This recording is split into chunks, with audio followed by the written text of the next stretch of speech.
So guys, as the election tribunal continues its sitting today, a lawyer is here to throw more light on some of the issues that are being contested at the tribunal. Listen to this. Because they all want either for their candidate to be declared the winner or for the cancellation of the election. Yes, I think most of the petitions say that.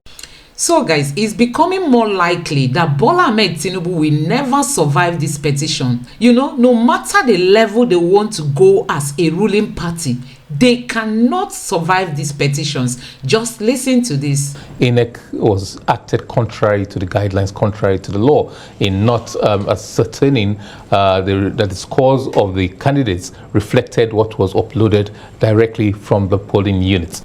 In a nutshell, the figures announced during collation are different from the figures on INEC website.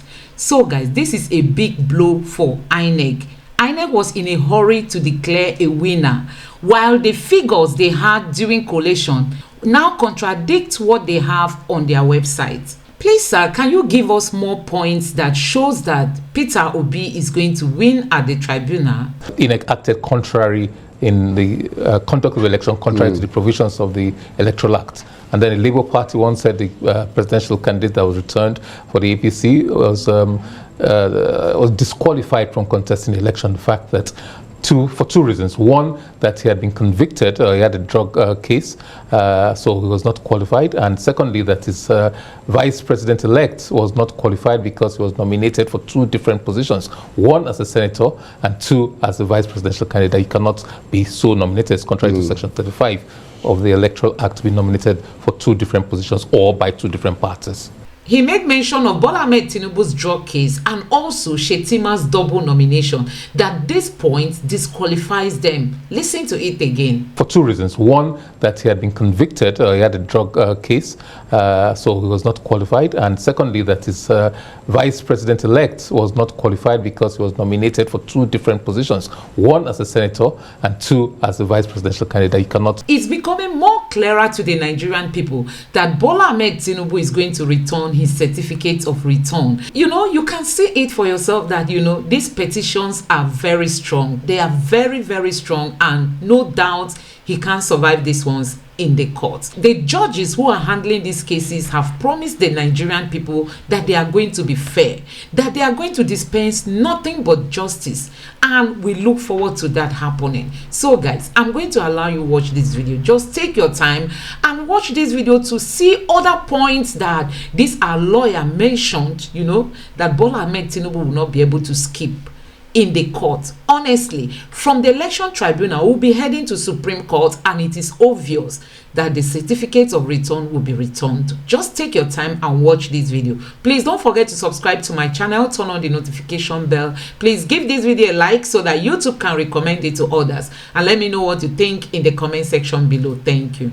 We told you at the outset that the presidential election tribunals had started sitting in Abuja for deeper analysis. I'm joined now in the studio by the lawyer and former director of legal services and voter education at the Electoral Commission, INEC, Osaze Uzi Oluwole. Thank you very much indeed for coming in. And you're not a man who's normally late, but you were stuck at the gate because, I mean, where we are, there's a huge event that took place here, and everything, I mean, traffic was just so bad, but I'm glad you made it.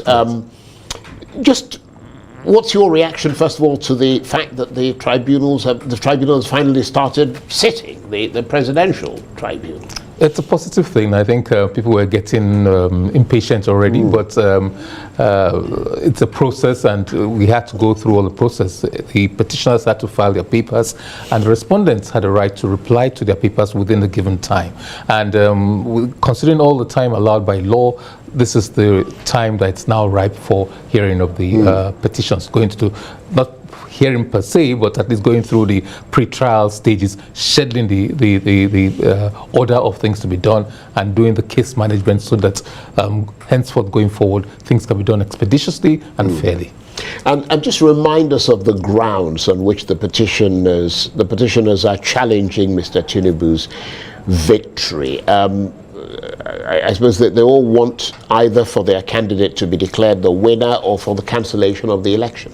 Yes, I think most of the petitions say that, but it's paradoxical for those that say that, because one of the main planks upon which several of the petitions have been presented is the fact that Inec was acted contrary to the guidelines, contrary to the law, in not ascertaining that the scores of the candidates reflected what was uploaded directly from the polling units. So if there's a breach of a fundamental breach, if they consider it to be a fundamental breach, you cannot take benefit of that fundamental breach. So it's an alternate prayer to some of those petitions, and all at least publicly said they won the election. Taking that aside, they won the election and they should be returned. They also on the ground that Inec acted contrary in the conduct of the election, contrary to the provisions of the Electoral Act. And then the Labour Party once said the presidential candidate that was returned for the APC was disqualified from contesting the election. The fact that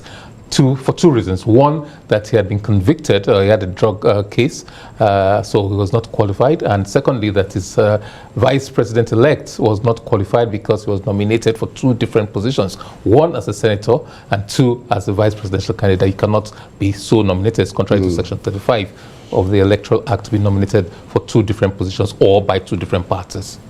And of course, a big issue, as you mentioned, was the issue of IREV and the uploading of results in real time from the polling units. I mean, but we still don't know what caused the technical problems, though, that Inec said says prevented it from uploading those results.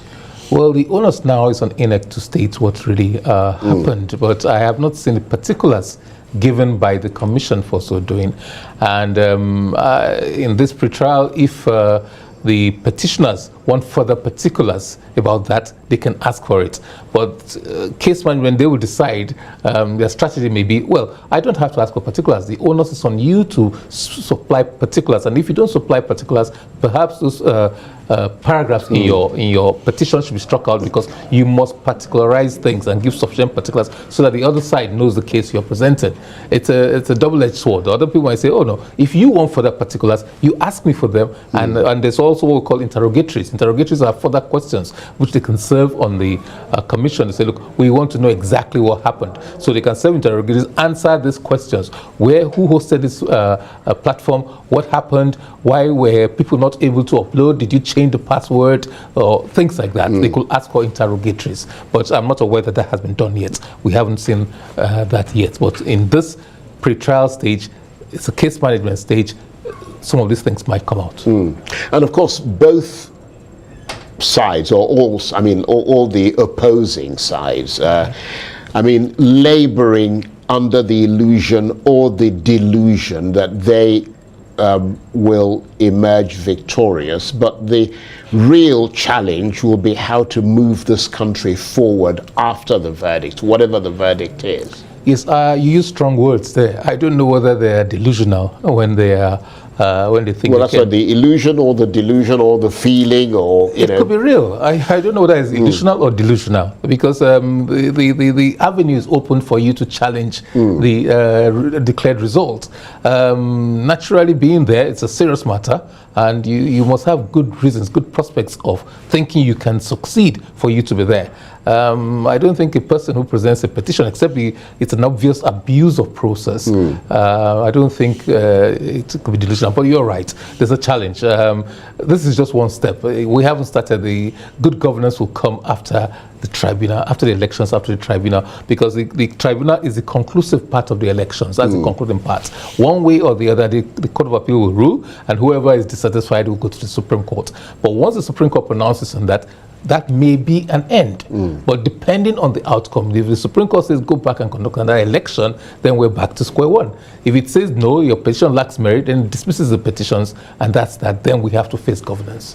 So guys, you can see it now that it's so clear that honestly, Bola Ahmed Tinubu and Shetima are not our president and vice president elect. INEC just decided to give them that title. INEC just decided to give them that certificate of return. We all know how this election went, and you know, INEC man came out by 4 a.m. in the morning to declare Bola Ahmed Tinubu as the winner of this election. You know, an election that was marred by so many, you know, controversies, so many atrocities that happened during this election, and Mahmoud had the boldness to give the certificate of return to Bola Ahmed Tinubu. And you know, now Mahmoud is in big trouble. In case you don't know, that the results that were announced during collation are different from the ones that are on the INEC website. So you see that Mahmoud has put himself in a bigger mess, because he will not be able to reconcile these figures. When they say 9,000 plus results, you know, are having issues, my people, it's not 100 results, it's not even 500, close to 1,000 results having issues that our INEC chairman will not be able to rectify. And you see that this man came out to declare a president-elect, and since then he has not even come out to talk to the Nigerian people. He's not addressing us. The technical glitch they said they had, we don't even know what constituted that. They've not come out to tell us.